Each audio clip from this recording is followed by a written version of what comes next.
जैसे ही उसको औरत के रोने की आवाज़ अंदर से महसूस हुई और वो बाहर खड़ा था, तो उसने दरवाज़ा तेज़ी से खोल दिया। इससे पहले कभी भी उसका जिनात से पाला नहीं पड़ा था, लेकिन एक इंसान तो था। खौफ हर इंसान के अंदर होता है। जब उसने तेज़ी से दोनों दरवाज़ों को खोला था तो इसीलिए कि कौन है अंदर देख सके, लेकिन अंदर गहरा अंधेरा था। उसने अच्छी तरीके पूरे कमरे को देख लिया, कहीं से भी किसी वजूद का कोई इम्कान नहीं था, लेकिन अभी तक बदस्तूर आवाज रोने की आ रही थी। वो कमरे के अंदर दाखिल हुआ। कौन है? कौन है यहां पे? वो आहिस्ता से बोला।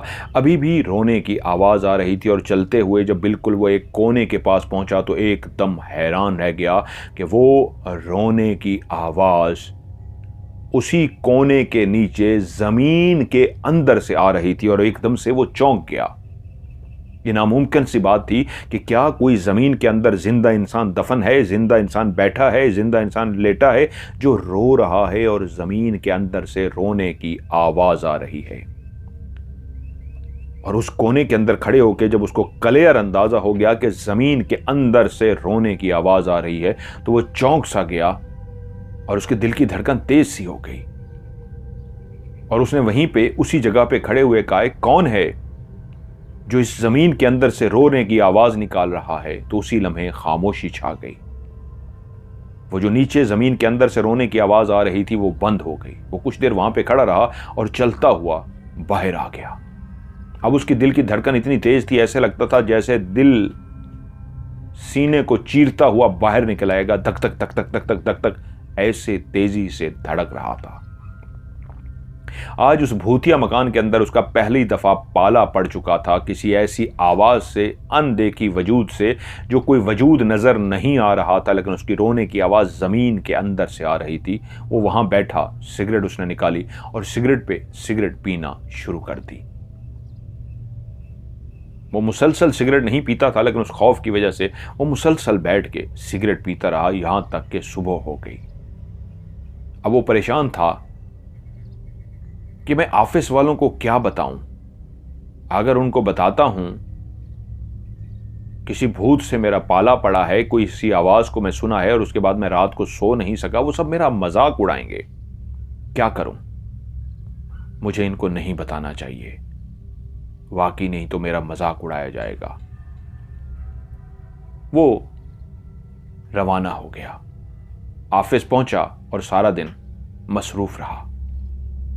उसके बाद उसको पता लगा उसको 3 दिनों के लिए हेडक्वार्टर कराची बुलाया गया है, तो वहीं पे चला गया।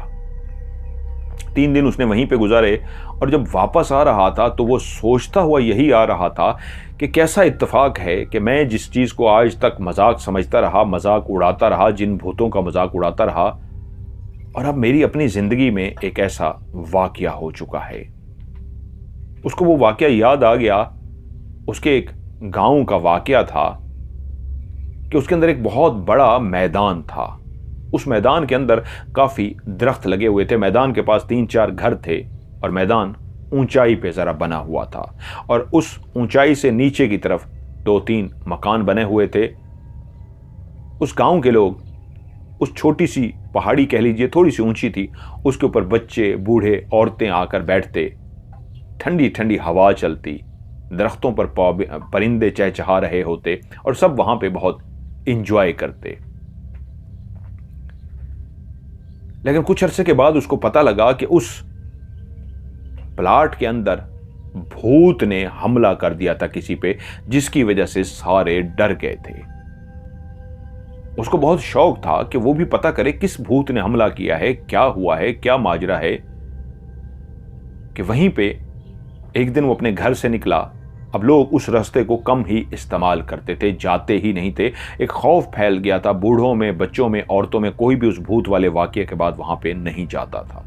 वो वहां से जाने लगा तो वहीं गली के ही एक लड़के से उसका आमना सामना हुआ और वो उससे जवाब बोला, तुम यहां से आ रहे हो? उसने कहा, मैं यहां से नहीं, तुम्हें नहीं पता ये भूतिया जगह है, मैं कहां से आ सकता हूं, मैं तो उधर से आ रहा था और तुम्हारे से आमना सामना हो गया। उसने कहा यार मैंने भी ये सुना है कि भूतिया कोई वाकया हुआ है, क्या तुम जानते हो क्या भूतिया वाकया हुआ है? तो वो उससे बोला भाई वो जो फलां लड़का नहीं है। उसने कहा हाँ। उसने कहा वो लोग शाम को यहां पे खेल रहे थे कि एकदम से उसके गाल के ऊपर थप्पड़ पड़ा है, बड़ी जोर का। जवाद बोला थप्पड़?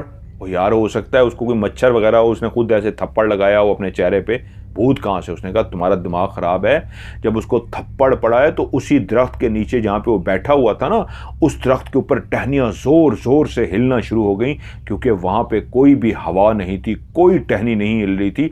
उस लड़के ने और उसके साथ बैठा हुआ जो दूसरा लड़का था, दोनों ने क्लियर देखा टहनियां जोर जोर से हिल रही हैं, और थप्पड़ की आवाज साथ बैठे हुए लड़के ने भी सुनी थी। उसका गाल लाल सुर्ख हो गया था, इतने जोर से उसको थप्पड़ पड़ा था, क्योंकि अंधेरा हो गया था, सारे फिर भी चले गए थे, वो बैठे खेल रहे थे।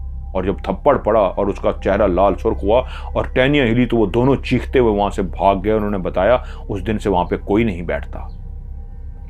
जवाद खटक सा गया कि यार लोग आके बैठते थे, हवा चलती थी, क्या जरूरत पड़ी है जिनको थप्पड़ मारने की? मेरी तो कोई बात पल्ले नहीं पड़ी।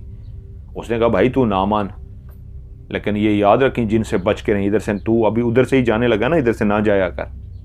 खैर जवाद बचपन से ही ऐसा था जो डरपोक नहीं था। और कुछ दिनों के बाद जवाद को पता लगा वहां पे एक अजीबोगरीब वाकया हुआ है। हुआ कुछ यूं कि एक लड़कों का ग्रुप था, ये तकरीबन कोई 15 साल से 18 साल के लड़कों का ग्रुप था। ये 6-7 लड़के थे, ये ओबाश किस्म के, आवारा किस्म के लड़के थे। वो जब इस ग्राउंड के अंदर आते, जो जवाद को वाकया पता लगा वो ये था कि एक रात वो लड़के पकड़े गए हैं और उनको उन गांव के लोग उन्हें पकड़ के मारा है।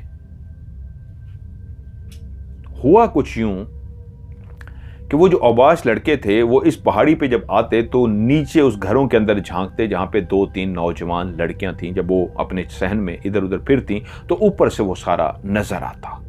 अब वो लड़के जब वहां पे आते और नीचे घूरने की कोशिश करते तो बुजुर्ग यकीनन वहीं पे मौजूद होते, औरतें भी होती, तो उनको डर लगता कि अगर ये इनमें से कोई देख लेगा तो बुरा मनाएगा, डांटेगा, मारेगा, तो हम क्या करें कि किसी तरीके ऊपर से खड़े होकर इशारे कर सकें, देख सकें। तो उन्होंने कहा इसका एक ही तरीका है कि इस जगह को भूतिया मशहूर कर दो, लोग डर जाएंगे और आना छोड़ देंगे। और ऐसा ही उन्होंने किया। उन्हीं में से 2 लड़कों ने यह ड्रामा खेला था, अपने गाल को लाल किया था और भागते हुए खौफजदा गए थे और जाके बताया था कि ऐसे जिन ने थप्पड़ मारा है, और उसके बाद खौफ व हरास फैल गया। अब बुजुर्ग कुछ ऐसे थे जो इस बात को मानने को तैयार नहीं थे। उनका यह कहना था ये हम इतना अरसे से बैठ रहे हैं, कैसे जिन हो सकता है? लेकिन पूरे डरे हुए थे। और बुजुर्गों ने तहकीक की तो पता लगा फलां लड़कों ने कहा है। उन बुजुर्गों को उन लड़कों पे पहले ही कुछ शक था। एक दिन उन 2 बुजुर्गों ने फैसला किया कि इनका पीछा करना चाहिए, ये करते क्या हैं, गेम क्या करते हैं। तो इसी तरह क्या हुआ, एक शाम को ही बुजुर्ग वहां पे गए और दरख्तों के पीछे छुप से गए। जब अंधेरा हुआ तो इन लड़कों का वो ग्रुप वहां पे पहुंच गया और आते ही एक मखसूस जगह पे बैठ के नीचे ताड़ना शुरू हो गया और उन लड़कियों को देखना शुरू हो गया। वो लड़कियां नहीं जानती थी कि ऊपर से कोई बैठा उनको ताड़ रहा है। अगर उनको पता लग जाता वो शिकायत कर देती। और जब वो काफी देर ताड़ते रहे तो वापस आके ग्राउंड में बैठे और आपस में जो बातें कर रहे थे वो यही थी कि यार मजा ही आ जाता है ऊपर से देखने का।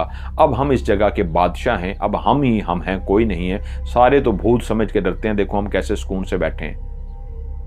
और तभी उन बुजुर्गों को अंदाजा हो गया कि ये जिस तरह की बातें कर रहे हैं क्या है। बुजुर्ग वहां से निकले और निकलते ही उन लड़कों को पकड़ लिया, बाकी भाग गए। उनको वहां पे काफी थप्पड़ मारे और बताओ क्या भूत का वाकया है, क्योंकि हमने तुम्हारी सारी बातें सुन ली हैं। तो वो मान गए, उन्होंने बता दिया कि वो हमने ड्रामा किया था इसलिए, क्योंकि बुजुर्गों ने उनको कह दिया था हमने देख लिया, तुम नीचे झांक रहे थे, तुमने इसलिए ये सारा ड्रामा किया। भूत होता तो तुम इस वक्त रात के टाइम ना बैठे होते। वो मान गए थे और यूं गांव वालों ने मिल के उनको मारा था। और वो कराची से वापस उस छोटे से गांव की तरफ जाते उसको जब वो वाकया याद आ रहा था तो मुस्कुरा पड़ा था कि लोग कैसे कैसे ड्रामे करते हैं, भूत का नाम लेके बदनाम कर देते हैं और जगह को मशहूर कर देते हैं। लेकिन फिर उसको याद आया मैं भी आज तक यही समझता रहा हूं, लेकिन वो वाकया जो मैं भूल बैठा हूं वो तो उस औरत की आवाज का था जो जमीन के अंदर से रोने की आवाज आ रही थी। तो वो क्या था? क्योंकि 10 दिन रहते हुए उसके दिमाग में भी यही मुसलसल ख्याल था कि लोग भी कैसे कैसे ड्रामे करते हैं, भूतिया कर देते हैं। आज 10 दिन हो गए मुझे रहते हुए, कुछ भी नहीं हुआ, देखो मैं कैसा रिलैक्स हूँ। और उसको वही अपना गांव वाला वाकया याद आ जाता। उन्होंने भी भूतिया मशहूर कर रखा था। इधर लगता है मालिक मकान से किसी की बनी नहीं है और उसने कहा भी इसका घर को ख़राब करने के लिए भूतिया मशहूर करके इस तरह ड्रामा कर दिया और लोग डरे हुए हैं, वरना 10 दिन से तो मैं भी रह रहा हूँ, कुछ भी नहीं है। लेकिन उस वाकये के बाद उसका दिमाग बदल गया। नहीं, कोई मामला तो है, क्योंकि मैंने खुद अपने कानों से सुना है। जब वो उस रात वहां पे पहुंचा अपने उसी घर के अंदर, तो आज बाहर तेज हवा चल रही थी। उसने कहा मैं अंदर कमरे में सो जाता हूं। वो उठा, अपना बिस्तर उठाया और कमरे में जाकर सो गया। वो कमरे में जैसे ही लेटा था, रात का कौन सा पहर था कि उसकी आंख खुली कि उसके पास रखा हुआ जो एक गिलास था वो नीचे गिरा था। और उसकी आंख खुली तो उसने कहा शायद हवा चल रही है, उस हवा की वजह से ये गिलास नीचे गिर गया है। लेकिन कमरे के अंदर इतनी ज्यादा हवा तो महसूस नहीं हो रही थी। उसने गिलास की तरफ देखा और हाथ बढ़ा के जैसे ही गिलास को नीचे जमीन से उठाने लगा, क्योंकि वो अपने साथ हमेशा एक जग और गिलास रखता था रात को प्यास ना लगे, जैसे ही वो गिलास को उठाने के लिए उसने हाथ नीचे बढ़ाया तो ऊपर रखा हुआ जो जग है वो हिला है। और जैसे हिला है उसने अपना हाथ पीछे खींच लिया और देखा है क्या हुआ है, तो जग हिल रहा था। और तभी उसने देखा जग हिलते हिलते नीचे गिर गया है। पूरा जग के अंदर जो पानी था वो फर्श पे गिर गया है। वो अभी तक गिलास के अंदर परेशान था कि गिलास कैसे गिरा है, कि जब उसने देखा जग पूरा गिर गया है तो हैरान रह गया कि जग ये क्या हुआ है। कि उसी लम्हे उस कमरे के अंदर उसको महसूस हुआ कि वो जो सामने बर्तन रखे हुए हैं उन्हीं बर्तनों में से एक प्लेट अपनी जगह से नीचे गिर गई है।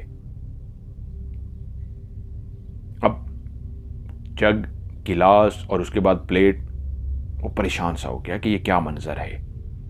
अभी वो इन्हीं चीजों में उलझा हुआ था कि उसके सामने कमरे का दरवाजा खुद ब खुद खुलना शुरू हो गया। लेकिन वो इतना आहिस्ता आहिस्ता खुल रहा था कि अगर हवा होती तो हवा से एकदम से खुल जाता है, लेकिन वो बहुत आहिस्ता आहिस्ता दरवाज़ा खुल रहा था। और जैसे ही उसने दरवाजे की तरफ देखा कि दरवाज़ा आहिस्ता आहिस्ता खुल रहा है, वो उठकर बैठ गया। वो डर गया था बहुत ज़्यादा, उसके दिल की धड़कन तेज़ हो गई थी। ये क्या मंजर है कि उसी के नीचे पीछे से किसी ने गिलास को उठा के ज़मीन से इतनी ज़ोर से दीवार में मारा है कि जब दीवार में ठा की आवाज़ आई है तो उसका झटका निकल गया। उसने पीछे मुड़ के देखा तो दीवार किसी ने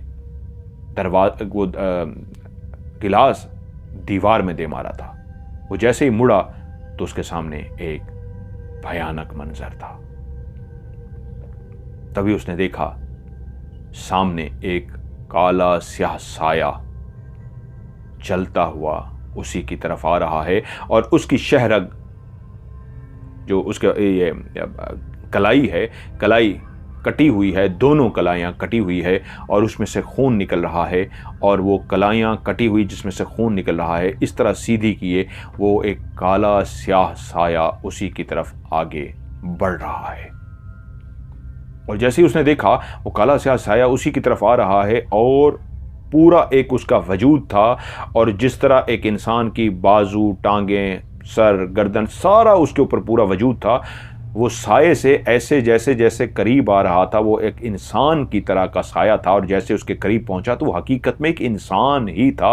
और वो ये देख के मुंजमद हो गया, वहीं पे फ्रीज हो गया। डर से उसकी हालत ख़राब हो गई क्योंकि सामने खड़ा हुआ कोई और नहीं, उसका अपना वजूद था। सामने जवाद ही खड़ा था, वही हुलिया, वही कपड़े, वही लिबास, वही सर के बाल बनाए हुए और उसकी दोनों कलाइयाँ कटी हुई थीं और वो उसके सामने खड़ा था।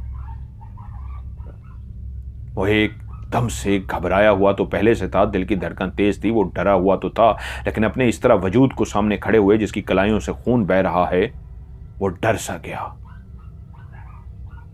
तभी उसके पीछे से रोने की वही आवाज आई जैसे पहले किसी को उसने रोता हुआ सुना था।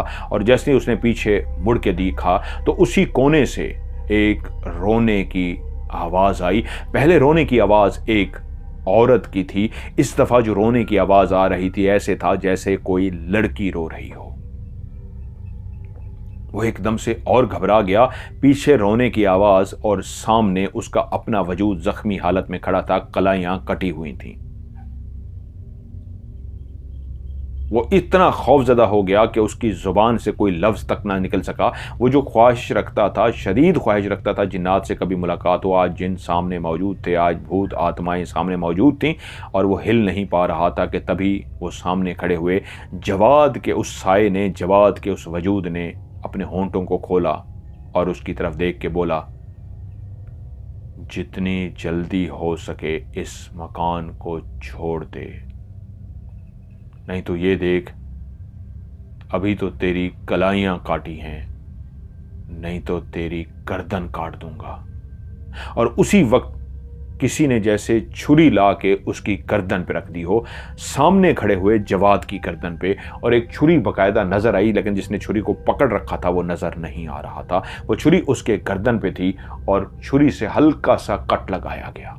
पूरी गर्दन को नहीं काटा गया, हल्का सा कट लगाया गया और छुरी वापस कर दी गई और कहा, देख लिया, अभी काटा नहीं है, तुझे वार्निंग दी है। अब तू दोबारा इस घर के अंदर नजर ना आना, नहीं तो तेरी मैं गर्दन को उड़ा दूंगा। और उसी लम्हे वो जो उसी का अपना वजूद, जिसकी कलाइयां कटी हुई थी, जो उसके सामने खड़ा हुआ था, एकदम से मुड़ा, बकायदा चलता हुआ आहिस्ता आहिस्ता आहिस्ता दरवाजे के बाहर चला गया। लेकिन अभी तक रोने की आवाज अंदर से आ रही थी। वो काफी ज्यादा घबरा गया। इतनी हिम्मत नहीं थी जवाद की। एक बहादुर शख्स था, लेकिन पहली दफा जिंदगी में था कि बहुत घबराया हुआ था, वहीं पे बैठा हुआ था और पीछे से रोने की अभी आवाज मुसलसल आ रही थी। वो इंतजार करता रहा। जैसे ही पीछे रोने की आवाज बंद हुई तो वो दरवाजा जो खुला था उसी तरह आहिस्ता आहिस्ता बंद होना शुरू हो गया। और जैसे ही दरवाजा बंद हुआ तो पूरे कमरे के अंदर घुप अंधेरा छा गया। उस घुप अंधेरे को पहली दफा जवाद महसूस कर चुका था कि जब इंसान का किसी जिन से पाला पड़ता है और उसके बाद घुप अंधेरा होता है तो कैसा डर लगता है। जैसे ही दरवाजा बंद हुआ, अंदर घुप अंधेरा हुआ, तो उसको लगा जैसे कमरे में कई लोग मौजूद हों। अब ये मुझे मार देंगे, अब मेरा बचना मुश्किल है। वो जल्दी से छलांग मार के उठा, उसने जल्दी से दरवाजा खोला और बाहर सहन में आ गया। सहन में अब हवा रुक चुकी थी। वो कुछ देर सहन में आके खड़ा रहा और उसके बाद हवास उसके बेहतर हुए तो उसने कहा, ये क्या हो गया है मुझे? सारी जिंदगी जिन्नात से पाला पड़ गए, सारी जिंदगी ये ख्वाहिश रही कि जिन से मेरा पाला पड़ जाए, और पाला पड़ा तो मैं ऐसा खौफजदा हो गया हूँ कि मेरी जान निकलने वाली हो गई है। मुझे अपने आप को बेहतर करना है, लेकिन मुझे अब इस घर में नहीं रहना। जब वो कह चुके हैं, अब मैंने देख लिया है, मुझे यकीन आ गया है, मुझे ये घर छोड़ना होगा। उसी वक्त उसने सिगरेट लगाई, जलाई और सिगरेट पे सिगरेट पीना शुरू हो गया, यहां तक कि सुबह हो गई। और जैसे ही सुबह हुई उसने मुंह हाथ धोया, दफ्तर पहुंच गया। दफ्तर जाते ही उसने रहीम को बुलाया और कहा, रहीम, तुमने मेरे लिए घर नहीं ढूंढा? उसने कहा, सर क्या हो गया है? आप तो वहां पे रह रहे हैं, आप तो सेट हो गए, आपको तो भूत ने कहा भी कुछ नहीं। भूत तो लोगों को तंग करता था, आपको तो उसने कुछ भी नहीं कहा, तो आपको क्या जरूरत है कहीं जाने की? उसने कहा, भाई तंग नहीं किया, लेकिन तंग कर तो सकता है ना। मैंने तुम्हें कहा भी था पहले दिन कि जब तक नहीं मिलता तब तक मैं रहूंगा। ये थोड़ा मैं इसी पुराने से घर के अंदर पड़ा रहूंगा, कोई और घर ढूंढो मेरे लिए। और अगर कभी जिन आ गया, भूत आ गया तो क्या करूंगा मैं? तो रहीम हंस के बोला, सर कह देना उसको कि भाई मैं क्यों जाऊं इस घर से, पहले मेरे लिए घर का बंदोबस्त करो, फिर मैं चला जाता हूं। वो जिन ही आपके लिए घर का बंदोबस्त कर देगा। तो उसको बोला, अच्छा यार मजाक मत कर, मेरे लिए तू घर ढूंढ। उसने कहा, वैसे सर, वैसे एक आपको बात कहूं, आप जितने दिलेर हैं, जितने अरसे से घर में रह रहे हैं, इतना अरसा आज तक कोई उस घर में रह नहीं सका। जो भी रहता था खौफजदा होकर चला जाता था। आपके सामने कभी भूत आ भी जाए तो सर कह दीजिएगा उसको कि मेरे लिए मकान का बंदोबस्त कर, और वो कर भी देगा। ये जो भूत होते हैं ना सर, ये बहुत इनाम भी देते हैं, बहुत से तोहफे भी देते हैं, और आप जितने बहादुर हैं आप उनसे बात कर सकते हैं सर। जवाद उसकी बात सुन के चौंक सा गया।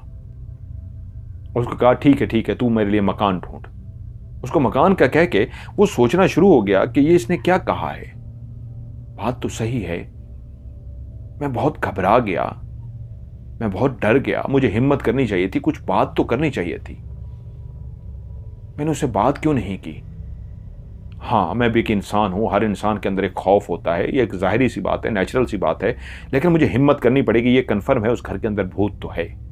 अब मुझे उस भूत से बात करनी होगी और जितना भी मुझे डर लगे अपने आप को बहादुर करना होगा, मैं अब उस भूत से ज़रूर बात करूँगा। वो फैसला कर चुका था उस भूत से बात करने का।